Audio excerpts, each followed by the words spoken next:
When I say Hassan radiallahu anh completely pulled the rug from this religion by giving bay'ah to Muawiyah. Muawiyah, who is Muawiyah? Muawiyah is someone who fought Ali in a war, in a battle. And to the Shia, that's kufr. If you fight Ali bin Abi Talib, it's kufr. So Muawiyah's kufr is already committed. And then Hassan radiallahu anh gives bay'ah to him. The word bay'ah they don't want to address, never. The word bay'ah means religious pledge of allegiance. He gave his hand into the hand of Muawiyah and he said, you are the Khalifa, you are Amirul Mu'mineen, you will rule the Muslims and I will step down.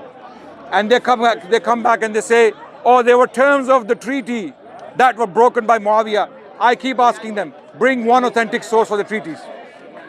Bring one authentic source for the terms of the treaty. They can't find it. They will bring, they bring us quotes from books.